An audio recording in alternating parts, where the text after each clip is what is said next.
kabanata 6 na po tayo ng El Filibusterismo at ngayon po ay makikilala po natin ang isa pang importante o mahalagang tauhan dito po sa ating nobela at siya po ay kilala na natin sa Noli Me Tangere. Alam kong lahat tayo ay nananabik ng malaman ang kanyang pinagdaanan makalipas po ang 13 panahon. Siya po ay walang iba kundi si Basilio. Si Basilio na sa Noli Me Tangere ay isang bata pa, ngunit ngayon ay isa ng mag-aaral ng medisina at 2 buwan na lamang po ay magtatapos na siya at magiging ganap na doktor. Yan ay kung papalarin po siya sa kanyang kursong kinukuha. Hindi ko na patatagalin pa, puntahan na po natin ang kwento. Kabanata 6, si Basilio. Talasalitaan, aprobado, mainam na marka, bunton, tambak o tumpok, dalamhati, paghihirap ng kalooban, dupikal, sunod-sunod na tunog ng kampana, gatol, hindi nagdadalawang isip o sigurado, naaninag, makita, naulinigan, narinig, pagsisiga, pagsusunog, primer unang taon, sable, espada, sipilis, isang uri ng nakukuha sa pagkikipagtalik. Sobresaliente, pinakamataas o pinakamahusay na marka. Tanyag, sikat. Tari, sandata na kinakabit sa paa ng panabong na manok sa tuwing labanan. Tinalunton, hinarap. Nang sumapit ang madaling araw ay umalis ng tahimik si Basilio sa bahay ni Kapitan Tiago saka nagtungo sa gubat ng mga Ibarra. Anibersaryo kasi ng pagpanaw ng kanyang ina sa mismong gubat na iyon. Ipinagdasal niya ang kaluluwa ng kanyang ina at inalala ang mga pangyayari 13 taon na ang nakararaan. Naalala niya ang isang lalaki na sugatan. Inutusan siyang maghakot ng kahoy na ipinansunog sa kanyang ina at sa lalaki. May isang lalaki rin na tumulong sa kanya sa paglilibing sa lalaking sugatan pati na rin sa kanyang ina. Pagkaraan ng mga pangyayaring iyon ay umalis si Basilio sa gubat at lumuwas sa Maynila. Sa sobrang hirap at gutom ay ninais na niyang magpasagasa sa mga karwaheng dumadaan. Sakto namang dumaan ang karwahe ni Kapitan Tiago. Nalulan din si Tia Isabel. Kapapasok pa lamang ni Maria Clara noon sa kumbento at pauwi na sana nang madaanan nila si Basilio. Isinama si Basilio ni Kapitan Tiago at naging katulong siya sa bahay nito. Wala siyang sweldo, ngunit ang kapalit ng kanyang paninilbihan ay pinag-aral naman ng kapitan si Basilio sa letran. Sa unang taon ng kanyang pag-aaral ay wala siyang nabibigkas kundi ang pangalan niya at ang salitang adsum o narito po. Minamaliit din siya doon dahil sa kanyang luma at gulanit na kasuotan. Gayunpaman ay lagi siyang nagsasaulo ng leksyon. Nagkaroon ng isang gurong Dominiko si Basilio. Minsan ay tinawag niya ang binata upang lituhin ito sa pagtatanong ng leksyon. Subalit sinagot siya ni Basilio ng tuloy-tuloy at walang kagatol-gatol. Dahil dito'y tinawag siyang loro ng propesor sa gitna ng katuwaan ng klase. Nang minsang bigyan muli ng guro si Basilio ng katanungan, ay nasagot niya muli ang mga ito. Sa pagkakataong ito ay wala ang inaasahang katatawanan.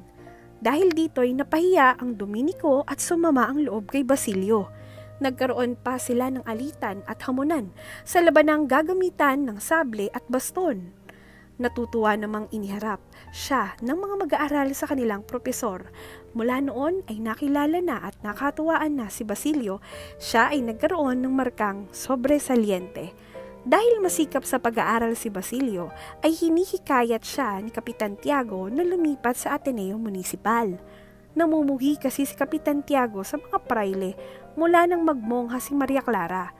Doon ay pinili ni Basilio ang pag-aaral ng medisina dahil ito rin ang kanyang hilig.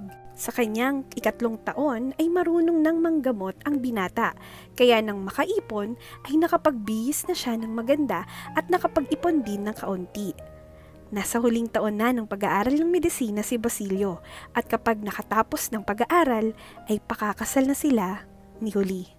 Ito po ay mula sa PinoyCollection.com, El Filibusterismo, Buod.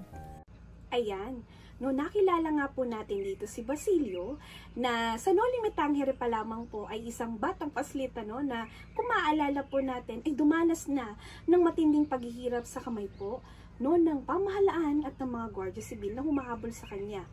Dito po ay natunghayan natin ang naging buhay ni Basilio makalipas ang 13 panahon at siya nga po no, ay pinaaral ni Kapitan Tiago. Mabalikan lang po natin nung siya po ay maliit pa, ayan, naisip po niya na magpakamatay na lang sapagkat wala po ni isa sa San Diego ang nais kumupkup sa kanya dahil nga po ang sabi-sabi sa bayan ay magnanakaw ang kanyang ama, ang ina naman daw po niya ay isang baliw, nung wala pong nais o walang naaawa na kumupkup kay Basilio. Kaya naman isang araw, nang siya po ay akma ng magpapakamatay o magpapakasagasa sa mga karwahe, ay nakita po siya ni Kapitan Tiago na noon po ay kahatid lamang kay Maria Clara sa Biaterio. Dito nga po ay pinag-aral siya ni Kapitan Tiago at ipinasok po siya sa paaralan ng San Juan de Letran, kung saan hindi po siya masyadong nagsasalita at nakaranas po siya ng mga pang-alipusta mula sa kaklase sapagkat ang kanyang damit po ay butas-butas, o gula-gulanit, at alam po natin na mahirap siya doon pa lang sa paglalarawan sa kanya, ngunit hindi po ito naging dahilan upang sumuko siya, right? Nag-aral po siya ng mabuti hanggang sa nakamit niya nga po ang marka na tinatawag na sobresaliente o ang pinakamahusay na mag-aaral at may mga kasama pang medalya.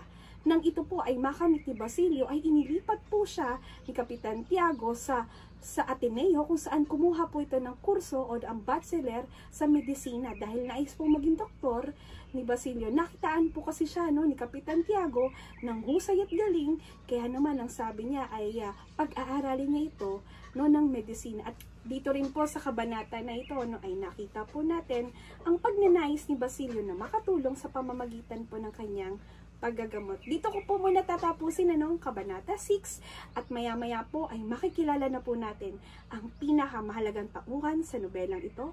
Susunod na kabanata na po, kaya naman po magkita-kita tayo maya-maya lang. Paalam!